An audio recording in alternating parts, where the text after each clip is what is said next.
at the top of the tree and kind of be a little degenerate about that. For example, anybody anybody with high mobility, and let's say Meta Knight, just for example, playing a Little Mag player. Even you could even say Donkey Kong or Bowser or a lot of characters who have. But that's why we have stage bans, right? I mean, so all these criticisms I'm hearing about why there should be less stages to me says, well, if you know you're going to play a Little Mac, then I know I want to ban these stages. Everybody gets, you get a ban at the beginning of the stage. You get a ban if you're losing the stage. Yeah, the biggest problem with that, real quick, just I don't mean to cut you off, but the biggest problem with something like that is if, let's say, as a Bowser player, and if you find Duck Hunt to be degenerate and you hate that it's in super campable and it becomes an issue, that you basically have to ban. Stages shouldn't require an auto ban. Is basically kind of what the mentality is. Yeah, I for some ban characters. Delfino and Halberd all the time. I can't stand those stages. I do that to I did notice that. Halberd just for Congo shouldn't be in the format either. hazards. And just how ridiculously low the ceiling is for I don't go there. I know me myself as a Sheik player, I can take advantage of it with my up air, but it's just the hazards. If I win because of the stage hazards, it doesn't feel right to me, so I always ban it. And then Delfino, that's just preference. I don't like playing on that stage. I don't think Delfino is a janky enough stage to kind of get rid of. I think the ceiling, obviously being super low as it comes down, can kind of play to some characters more than it does to others. I think the best argument I've heard here is something that you mentioned earlier, however, is because I still think a lot of these, you use the bans smart. You use them to avoid stages that you don't want to play. Unfortunately, it forces you to ban the same stages, so you don't get to, but that's part of your play style. But that's my character as well. Right, that's your character. And so my, again, playing devil's advocate, trying to stir up a little bit of argument here, lovely civil argument, so I would say, if you're playing someone who's, you've got stage options and you have character options, and so it seems to me that in competitive play we're trying to figure out the way to make, and things will always favor a select number of characters. Your argument, however, about spectator interest, I think, is the best one that we have, because when you're talking about competitive play, you're talking about trying to get people engaged with it, people watching it, and like you said, nobody wants to watch Sonic run around a stage for 8 minutes after getting one KO, because in certain stages they're able to do that. But I will always go back, in any other argument but that, you've got two players who are supposedly the best at this game. If you can't adapt to the different environments, my only real annoying gripe about the Wii U version Smash 4 would probably be the stage hazards that pop up, like Ridley, or in Guar Plains, that whatever the hell that mecha thing that pops or Yellow up. Devil. Some and Yellow Devil. Some of the and Yellow Devil kills. That would be such a cool. I just want to stage. say the Dr. Wily's Castle would be such a cool stage if I love it. If you could take out if Yellow Devil did not show up. Yeah, and those are great for casual matches because it adds an element of chaos to it. But there's a difference between Delfino Plaza cycling between the locations or Skyloft doing the same. Because when you put on those AI characters, the projectiles will go different directions. They'll have different behaviors, and that's a little overwhelming. Here's another comment that we haven't really talked about with stages yet. When you're talking about stages, you also have to kind of take into account what the players playing do want, in a sense. And I think that goes overlooked a lot. A lot of times, no one wants to come out to a tournament where, this is a ridiculous argument because obviously it's never going to be legal. But what if, let's say we did run a tournament where Dr. Wily's Castle was legal? No one wants to come out to a tournament and pay money and play for money, where this is possibly money that they're for someone like MJG or Hero, you guys they make money on these tournaments. They do. It's basically like having items on. Yeah, nobody wants to come out and play where something like the Yellow Devil could end their stock and ruin their tournament. On Reddit and ruin everything they were working for. On Reddit about 2 weeks ago, they posted the 2008 Brawl Evo finals. And this is, by the way, this is my fear for Smash 4's Evo is customs, just some kind of jank custom combination coming out of nowhere. Somebody's hiding tech until Evo and then using it to steal the tournament. But besides the point, 2008 Evo Brawl Finals had items on. The finals were Ken, obviously we all know Ken, CPU. versus a 14-year-old who had never been to a Brawl tournament before. I'm not joking. That's the finals of Evo. Yeah, And no one wants that. I think the customs argument is obviously a lot less like that. I mean, it's very different. It's not as random or insane. But I mean, it is possible that some sort of strange tech could have happened. But I think by now a lot of the tech has been explored for customs. I mean, we have tournaments running it. Like Team Spooky's been running it. I think CT's tournaments are running customs now. There's a lot of them out there, and I think if there was a lot of jank, we would have seen some of it. And obviously, we saw it with the Olimar in doubles, and that is obviously an issue to be addressed. But I think that's a conversation. And next week, ladies and gentlemen, we are going to be doing a customs dedicated podcast for Evo, and we're going to talk about a lot of the customs, a lot of the concerns with customs, kind of the pro-con argument or customs argument. But what are we at right now? How long have we been streaming for? About 40 minutes. 40 minutes? All right, so we still have a little bit of time to kind of talk here. I want to bring up one point. This is going to take the conversation in a completely new direction. That's fine. I think ready? the current state. I still think the current stage list should be reduced. I think jank should be reduced. Delfino and Halberd Jank? counts as jank. Okay. Yeah. Do you think? I don't think Delfino counts Delfino? Maybe not to as Delfino. jank. Maybe not Delfino, no. But that's not the point I'm trying to get to. All right, get to the Albert point. Yes, definitely, 'cause like- I'm curious to hear the argument. Yeah, that's obviously completely different. I'm gonna bring up the point of StarCraft 2's competitive scene for just a little bit. Owen's gonna know what I'm talking about. What they do is they have about 3 month or so long seasons of competitive play, and they change the maps. Pretty much every season, like they keep 4 or 5 in, and then they swap out like 3 or 4 new ones.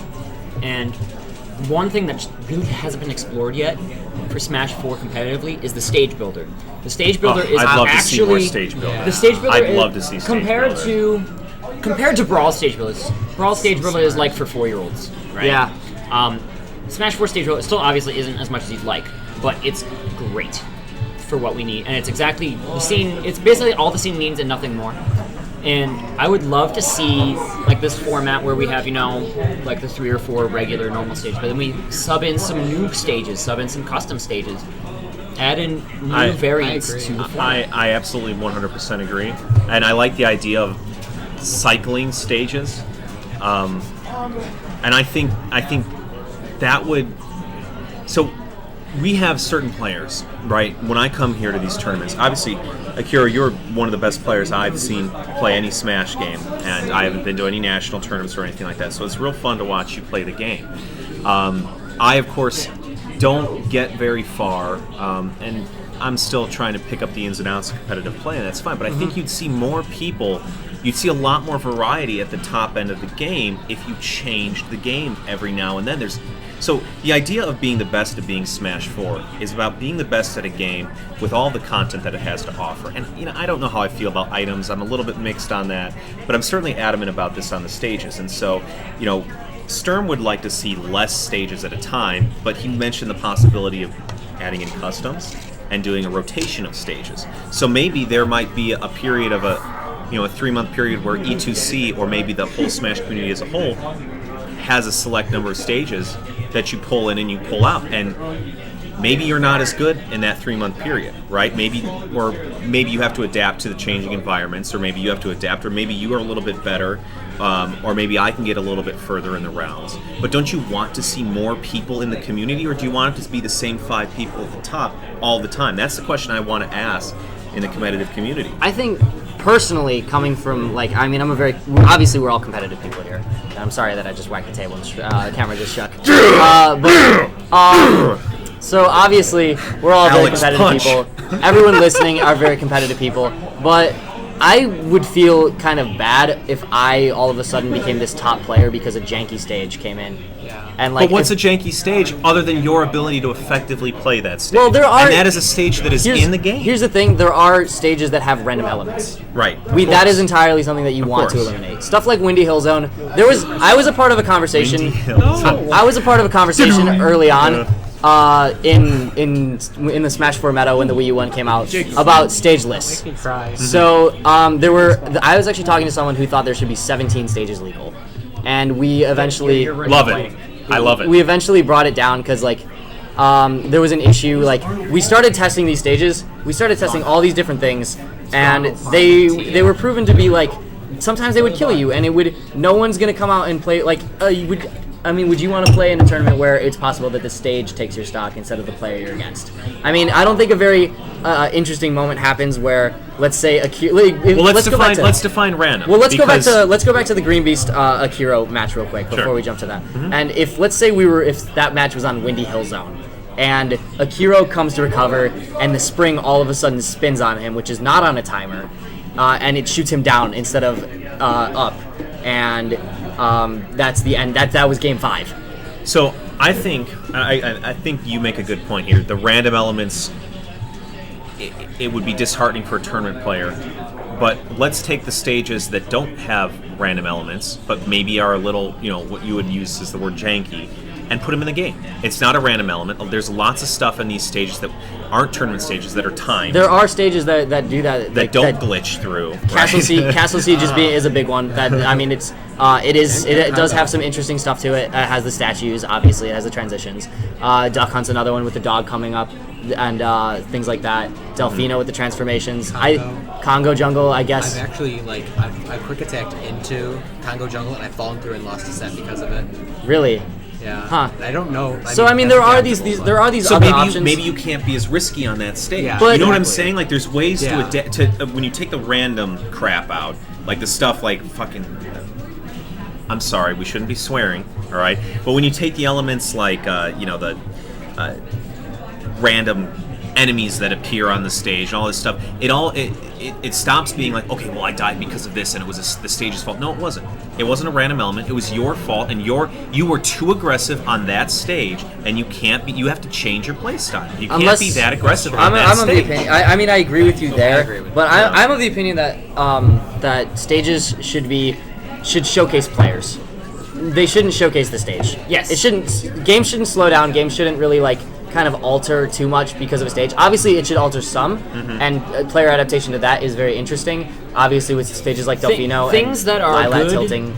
For stages are the immediate example is Randall from Yoshi's Island in Melee. He's a good example of an element that isn't random; it's timed. If you know the timings, you will benefit. Mm-hmm. But it's just a really good example of stage design, and it's really a good example of making a stage unique while allowing the player skill to be showcased. There actually is a thread on Smashboards about custom stages being shown in tournament, and there's all these people trying to design stages for tournament. And one of the coolest ones I saw was actually a flat stage that at 10-second intervals came up and basically turned into Battlefield for 10 seconds, and then they would go back down and become Final Destination for 10 seconds. That'd be awesome. That's super cool. I mean, I love that. I love That's that super idea cool. of exploring That's the kind of stuff custom I'd like to content. see from custom stages. What's up? One problem. How is it easy to take a stage and put it on every single Wii U? That's the biggest concern that you'd have to deal with. I think, before in Brawl, you could transfer them through friend codes. Yeah. Can we talk about Or amiibos SD real card. quick? And not in the way you think I'm going to talk about it. You mentioned stuff. So you have a lot of custom characters built on your 3DS, and I've seen you come to tournaments and transfer them to other Wii U's so that you can get all the custom moves, all the custom stuff onto people's systems. I think it was a huge missed opportunity on Nintendo's part to have the amiibos be able to transfer that kind of data between consoles instantly for tournament. It would be nice for that. I mean, obviously, but that's kind of an argument that we can't. It's not really. I just wish it's not really a point to make here on a podcast like this. Nintendo, if you're one of the 4 people watching this podcast right now, think about that when you make Smash 5. Sharing to state. Well, they didn't add online sharing to stages because that's not in the 3DS version.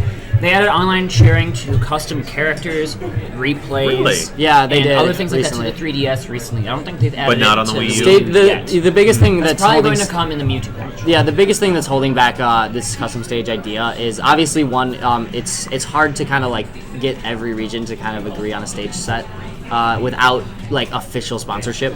I mean, this is all run alone by TOs like Joe and TOs who are all around the country who are doing this themselves. So that's it's big. It's hard to get people to kind of agree on that. Yes. And you really want to play, and the reason why I think this is something that, unless stage sharing becomes something very, very easy, is never going to be a thing, is as much as I think it would be cool, is because players in, let's say players in Maryland, Virginia, want to travel out to EVO in Las Vegas, and all of a sudden the rules, like there's these custom stages that they don't have.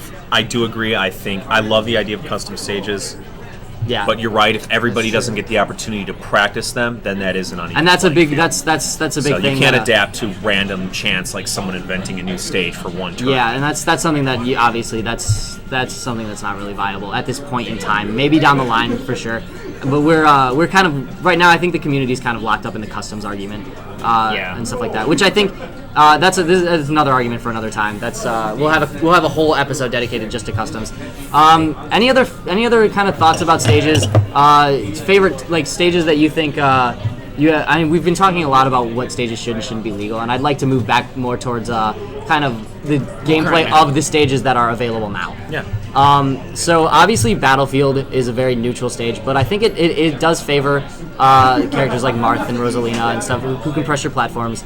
Are there any characters that you almost always would want to take to FD? Samus. We were talking about this in Hoen's game versus Rocky Luna. Wario versus Diddy. He ended up taking you to Battlefield. We thought that was a mistake. It's also my worst stage as a player. Oh, that's a character count. That's a player count. I don't pick. know if he knows that, but it's true. Oh. I don't think he knew that. It didn't seem like that. Nobody heard it. But I think you'd take Diddy to NFD. Personally, I don't know if competitive players give this a lot of thought. When we first started the discussion, you were talking about a lot of people consider what they want to play on, but they don't consider what their opponent wants to play on, and more importantly, what their opponent doesn't want to play. That's kind of what we're talking. Like the goal, kind of how we move this discussion along. I think for the next 10 minutes or so, I'd like to talk about like the characters that and why they benefit on certain stages, or what characters you would want to take to a stage because they lack a benefit there. So that's where I'd like to move the kind of into a more meta involved discussion versus what stage should and shouldn't be banned. So obviously Diddy Kong, I agree that FD is probably one of his worst stages. I mean, I don't think there's any stage where Diddy's bad. He's such a strong character overall. But FD, I think, is probably the most valuable counter pick against Diddy Kong. I would say Congo because like he's easily gimped, so he can like die at 0. But then like it's hard for him to kill you. On Congo? Yeah. Congo could be an interesting as long as it remains legal. I know it's not legal in a lot of areas, so that's kind of like it's hard to kind of base that on. Why? So why would Congo not be illegal? it's a timeout stage. You can kind of jump between platforms really. I've timed out. I was playing against Lucario, playing as Donkey Kong, and timed somebody out. Yeah, it's very easy to just jump between the two platforms. Yeah, I was during our tournament set with me and all day. Like I beat her. It was like Sheik versus Ness. I beat her game 1 in Smashville, and then she counterpicked me to Congo Jungle, and that's a stage I'm not really familiar with, and so it was like kind of like that comfort zone, like really, was out there. So I'm thinking, okay, I'm just gonna play it safe and just see how the stage works, and I was basically playing the clock, really. Yeah, that's Getting kind my of hits and jumping around the platform. that's kind of what Congo turns into, and That's how I thought I should have played that stage. that's what a lot of the larger stages have kind of turned into. So Congo Jungle, obviously, that's a stage a lot of people have issues with, and we're kind of looking into the legality right now here in the Midwest scene. But any other characters? How about let's talk about. I think what we should do real quick before we kind of move away from this topic and we move to maybe anything anyone wants to talk about from the chat is stages that you think let's go from each legal stage here in the Midwest, and we'll talk about what stage benefits that character and what stage does not benefit that character. Notable aspects. So obviously FD, we've talked about how it does not benefit Diddy. Any characters that you think, obviously Little Mac it benefits, but any other characters that you think FD really benefit from? Oh, okay. Or characters that benefit from FD, I should say. They meant stages in general. I don't have anything to say about that. I think FD overall. Do you benefit Samus? I think. I think it benefits Sonic. I think FD benefits you in any matchup if you are the one that is not approaching. Okay, that's fair. If you are the one who has the better projectile, if you are the one who has to force your opponent to approach you, I mean, Little Mac's the exception that proves the rule, right? Or yeah, whatever. I mean he's a It allows for better running away. yeah he's a punish character. I think I don't consider Little Mac a rushdown character. How about let's go to Smashville. I also think Smashville greatly benefits Sonic. I know, Sturm, you got kind of back thrown by Sonic. Shit, I'm gonna money match that guy. Sturm looks got pissed. back thrown by Sonic from the platform. I won the money match against him, but it wasn't enough. I need to win a second money match against him. He got gimped. Did you get back thrown at 30%? 41. 41%? That'll do it. I'm still mad. So obviously Smashville is such a strong. If you have a good back throw or a good forward throw, actually I think back throw is the easier one to land on that. Smashville benefits you because you can just get closer to that blast zone. Rosalina too. On Smashville, I don't know if you know this, but if you land right off the platform and start an aerial, I think it's back air. You actually, when you land, you get Luma desync. It's something like that. But Yeah, there's a way to landing desync Luma on Smashville, which is interesting. and it gives you landing option. Yeah, and if you have trouble recovering, or if you have trouble resetting in neutral, that can be another good stage. Simply due to when the platform kind of comes by the ledge, you can use that to reset to the actual stage, and you kind of avoid some ledge options that way. Anything else on Smashville? And by the way, if you're out there in the chat room, we'd love to hear your thoughts on unfair matchups or stages that you think benefit other players Yeah. as well. And we're gonna start taking questions because we're Thoughts? coming to the close of this. Yeah, I would say let's just maybe finish up on starters. Okay, I'm gonna do a really quick rundown. Battlefield, obviously we spoke about. If you want to be under someone, That's Battlefield's a good stage for you. Anyone who has a good up air, anyone who has a good up smash, Even up Marth with tilt. forward smash because Tipper catches Yeah. on the platform. Not Lucina because she is literally the If worst. you had like a strong projectile game too, like Link, like if you're staying under the platform and you're just throwing projectiles, there's only like certain ways you can get in on Link. I took And if Cal you're at Battlefield today smart- though. He didn't play that stage very well. to be Nah. honest. Callow's a very He's very stubborn player. Right. Battlefield- He wants to fight you. Let me play your Link on Battlefield. Battlefield can be a trick. I mean, I played. I mean, again, in my level of play, I You gotta played learn how to play the stage. a lot of Definitely. Link. Yeah. With the character you're playing. Yeah. So if And you're the platforms like cover the top of you at some extent. So like a player like Link, if you're like I mean- playing under the platform, you're throwing projectiles, covering all the options. There's only certain ways you can get in. And then up tilt's such a good option to kind of cover that platform. But at the same token, I think Link above the platform is at a disadvantage, just because he doesn't. He has less landing options. And His that's landing where options Link are has to tough, be more difficult. grounded. Yeah, Yeah. he just has to make sure. He just has to make sure to play that stage well, and I think as long as he does, he gets a benefit from that stage. So town and city, we all know who benefits there. It has a name People for who it. kill vertically. People who kill vertically. So for those of you guys who don't know, it has a lower ceiling than any of the other starters. So Diddy Kong obviously loves that stage. A couple other characters who kill vertically. Anyone else? Anything you think Yoshi. has a poor advantage on is heavy disadvantage from town and city? Ness. Ness. Any character that can't jump very high because you can camp the top platforms on there, and Yeah, that's fair. It becomes a little bit. Ness campable. does have a vertical kill option, but he doesn't prefer it. He prefers back throw, Yeah. so that's why Ness Smashville is usually a better option for him. I actually think Ness is actually not a great issue with doesn't really like Battlefield, simply because it kind of ruins a lot of what he can do, like with his with a 45-degree angle. He PK can fire. kind of do the same. I don't know if it's as effective as Link's that Akira was talking about. He can do a similar game. But the problem with is PK if Thunder. he tries to kind of like play with PK Thunder, it can come back and hit the platform and kind of get canceled by that. But if he's under a platform and you're on the ground floor as well, and he just wants to PK firewall you, it can be tricky. Yeah, definitely. But it can kind of ruin it. So maybe it's more 50-50 for Ness. But Town and City obviously benefits Diddy Kong. You think Sonic. Sonic is pretty good. Well, yeah, Sonic I could see for the I can't think of a upspring bad stage for stages. Sonic, honestly. Sonic does pretty well on overall. He's a very good character. Yeah. How about Lilat? Lilat's the last one the dreaded Pikachu. Lilat. Pikachu benefits greatly from God, Lilat. If you're a Pikachu player, Lilat is the stage for you because you can quick attack cancel on the tilting Brawl quick edges. attack cancel. Brawl quick attack cancel. Take me there, then. Because you're just a great stage on Lilat. I think Always agree with Smashville to me. I think I Lilat learn to beat you there. for a lot of people is a stage that nobody likes. If you have a tricky recovery, you don't want to play on that. Yeah, that's the Yoshi biggest has a thing. decent recovery, but it's tricky. That's the biggest thing. If you have a hard time sweet spotting ledge and you like to ride up the wall, I think people like that safety. But if you can kind of master Lilat for that, and all the tilts are timed. You can see if you check the background, it'll tell you what path the ship is taking, and all the tilts are on a certain timer. So that can be something to kind of learn. And I think that gives you a lot of knowledge that other players don't, not a lot of other players will have.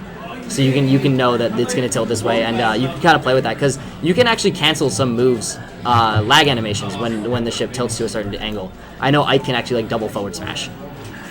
Like he can throw out forward smash and it'll be lagless, like he used to be able to do in Pokemon Stadium 2 when it would transform.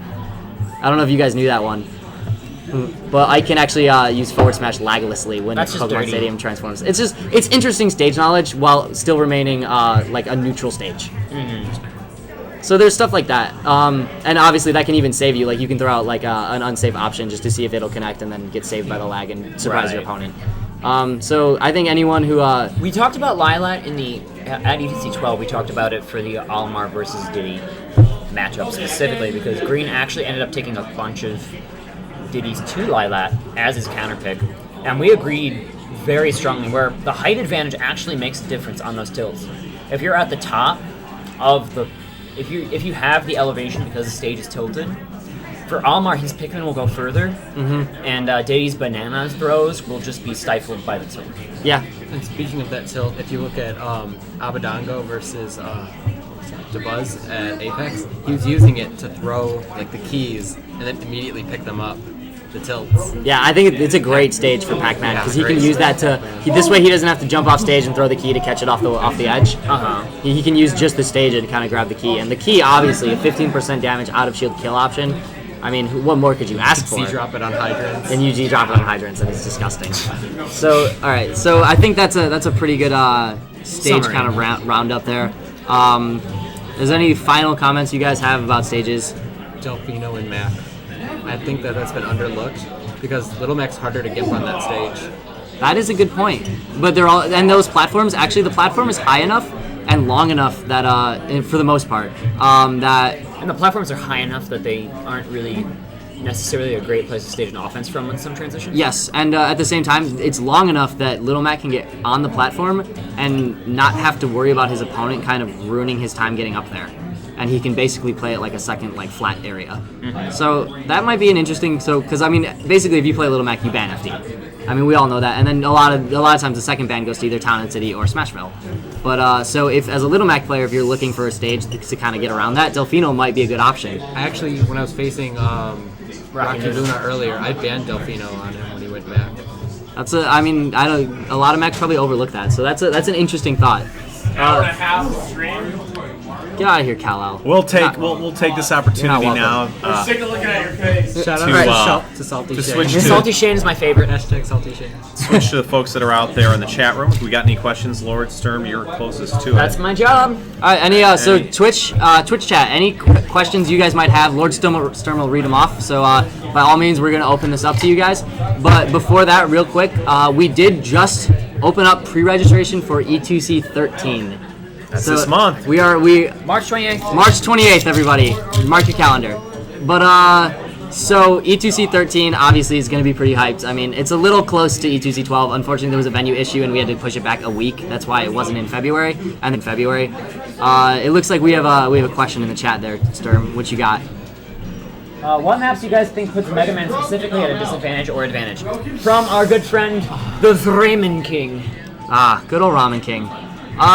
Mega Man, I think, like you said, a character with good projectiles that makes people approach loves FD. FD, Yeah. sure. FD is such a good stage for Mega Man. I don't like. I've played a little bit of Mega Man, but I think that Lilat can be a bit of a disadvantage to him just because he relies on projectiles And the tilt scrolls. the tilt scrolls completely throw off his ability to throw his forward B and his primary B attack. Yeah. And it really hurts his Lemon game too. His projectiles are all very linear, like they don't bend at all. Like Right. if you're Mario at the top of it, you don't mind because the fireball just goes down. Bounces, yeah.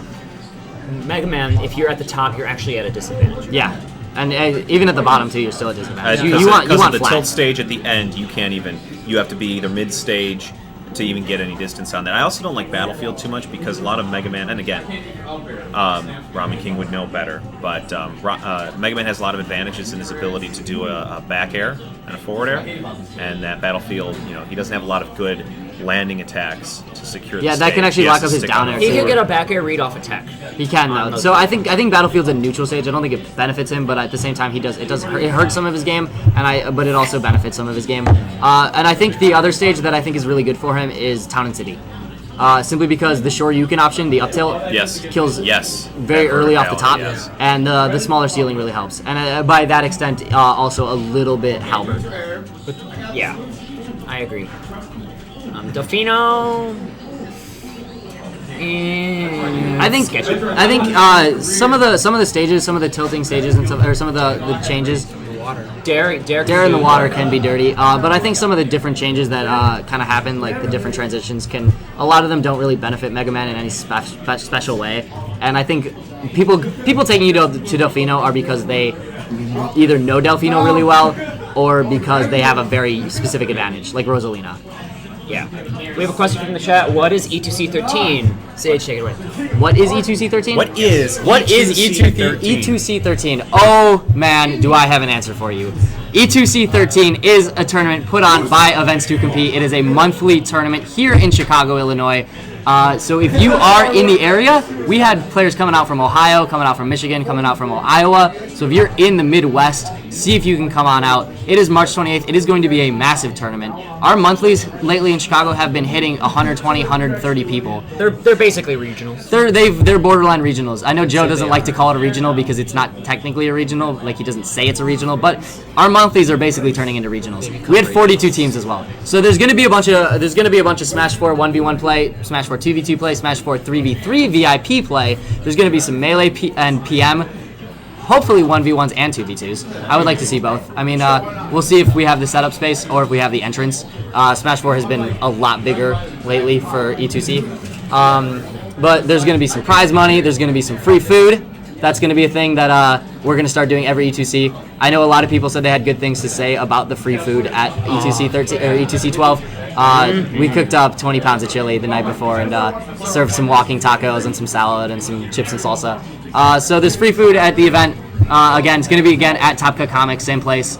And we're also going to be running some side tournament stuff, specifically auction event. I don't know. Have you guys ever partaken in an auction event? So they're a lot of fun. Anybody who's played fantasy football has. Maybe. They're a lot of fun. So what the auction event basically is you have a set bracket. Say it's a 32-man bracket for argument's sake, and then you have every character in the game, one of each, in like a hat or a bowl or whatever, with crumpled up paper, so you can't see it. And you start off by opening up you pull out a character, and let's say it says Shulk. And now you open up the floor to everyone who wants to participate in the tournament for bidding on Shulk. So it starts at $1 and it goes up by $1 at a time, unless someone wants to jump to $30 or whatever. Someone who really wants to play Shulk is like, I put $40 down. I mean, but obviously it keeps going until nobody else wants to bid. It's an auction for that character. Then you have the right to that character. Nobody else can play them, and you can only play that character. And then it goes into a single elim or double elim bracket. So it can, and all the prize money goes to whoever wins. All the auction money goes to whoever wins as the prize pool. We've got. Let's take 2 more questions and then wrap this up. Why did Akira lose to Diddy yesterday? Because he fell asleep during his match. So real quick, Akira and myself and a couple other guys from E2C were up till 4 in the morning cooking chili. We thought we were gonna have a larger pot, and it turns out we did not, and we just basically played Smash till 4 a.m. and then got up at 7 to go to the venue to get everything set up. So all of us were 3 hours asleep, and you can see it in Akira's face that the day he was basically playing MJG half eyes closed, just like No Johns though. No Johns. He let the fatigue get to him. It's his fault. Who do you think is better, Diddy or Sheik? Sheik. Go. Sheik. The floor is Hoen's. So you say Sheik Sheik? has a higher learning Owen, want to curve than explain Diddy. why? Give me a real reason other than a word. It's complicated. I don't know. That's a complex thing to really put into A brief summary. I'll hit up my brief summary. I'll go first, I guess. So I think actually Diddy is better, in my opinion. Now I've kind of moved. I've changed it. I know a lot of people think Sheik's better, but I think Diddy's reward on grab is so stupid. and like Yeah, that is crazy. and his fair walls, like his fair is just such a strong disjointed option that it basically just like crushes some characters. And I know Diddy Kong has, and I think the biggest reason I put Diddy ahead of Sheik is that I think Diddy is slightly advantageous in the matchup. So in my opinion, it goes it goes Diddy and then Sheik, because Diddy has a better matchup versus Sheik. Genkin, what do you think? You know, I want to say Sheik, but that's just because I like, I don't like to monkey around. All right, I mean, you know, a lot of Diddy's attacks are very annoying to be hit by, and it's nice to see the skill that a good Sheik player has is a lot about their speed and a lot about their ability to predict player movement and combos. And I think Diddy a lot of times has a lot of options for them to just screw up the other player's movements, as well as take advantage of their grabs and his combos and whatnot. And to me, it doesn't look as good. That doesn't mean that the character's not better and it doesn't have less opportunities to win. I think maybe Diddy Kong has more opportunities to win, but it's a lot funner to watch a Sheik player, I think, than I watch agree. a Diddy. I could somewhat agree with that. Some Diddy Kongs play very interestingly, and I think another reason I would put Diddy Kong ahead is that I think Sheik's matchup spread is almost entirely positive. Yeah. I think the only character that even soft counters her, not even counters, just very barely loses to is Diddy Yoshi. Kong. Oh. What's up? Yoshi Kong. Yoshi. Nothing. Nothing? I don't want to hear Lucario either. That's like, I think that's 70-30. I don't see how Lucario lands it. Well, I think Lucario's not good. Let's not get into that. That's a different conversation. But I think we all agree. But to close this off, we had a message earlier in the chat. It's not a question right now. okay. That was asking about predictions for a possible balance patch. We don't know if that's actually going to happen. We don't know if that's confirmed. I am of the opinion that there is a pretty good chance we're going to see some balance changes in the Mewtwo patch. I think we should. But my question for the remaining panel, because we lost one Akiro, one change that you'd like to see patch notes wise in Smash 4. This is. I'd love to be able to share my thoughts on the possibilities that this game being online connected, open to patches. I feel like that's its own show, or I think that's half a show, because it's. But one line item in a patch note. That's all I want. One line item. Diddy Kong up air frame 5, not frame 3 anymore. Frame 5 minimum.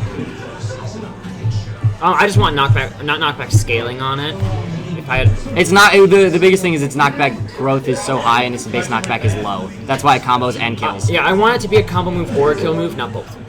I can That's agree. my opinion of the up air. It can be frame 3. I think frame. Yeah, I guess that's like a valid one. Or I would also like to see. If not for up air, I mean up air is such a great tool for Diddy Kong, but forward air also is so strong for him. So yeah. I think either one or the other should get changed. I don't think both. I don't think Diddy Kong needs very much to be brought a little bit down. And I don't think, by all means, I know we've talked a lot about how we think Diddy Kong or Sheik is the best character. I don't think they invalidate anyone. I don't think their characters like a Brawl Meta Knight. I don't think they hold any sort of light to like melee top 8.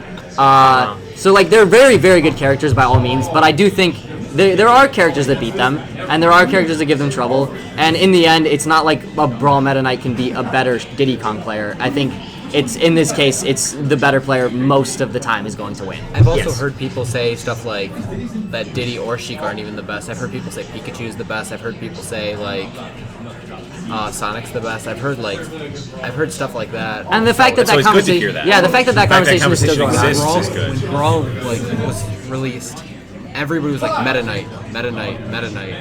This game, we actually have like multiple characters that we're saying Yeah. are the best. There's Can I- The nobody recent dominating. Japanese tier list had Yoshi 3rd. That's the highest I've ever seen him on any. And I mean, we saw Bowser in like A tier in the initial when like 3DS came out. I mean, like that was. I mean, obviously now we consider that silly, but Well, the thing is, he was OP in like a PAX build, yeah. and that tournament had Bowser's like 4 Bowser's in top 8 or something. It's crazy. So, all right. So, one last comment that I think.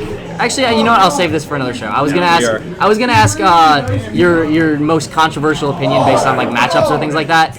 That's fine for another show. That's fine for another show. I think we've got good. We're a little bit over time here, but That's okay. I don't think we don't have a set time limit yet. But we encourage everybody out there to remember we'll be running these after the Stadium Sunday tournaments. So rough starting time about 9 o'clock. If you pop in early, you'll get to see some Smash tournaments. Please make sure that you post on. Want to talk the Twitter? Yes. So real quick, any topics that you guys want to see us talk about or hear us talk about, please hit us up. You can hit me up at Smash Talk Sage at Twitter, or hit me up on Facebook, either one. Or if you want, you can also hit up Lord Sturm here at Game Music Theory. Otherwise, you can always send E2C a message. We're always checking that stuff out. But thank you guys for tuning in. We greatly appreciate all the viewership you guys have given us. This show has proven to be a pretty good success for only 2 episodes now. We're obviously going to continue to improve the quality of our stream, improve the quality of our little podcast here, our little Smash Talk. We're also looking into doing a Skype kind of group call thing.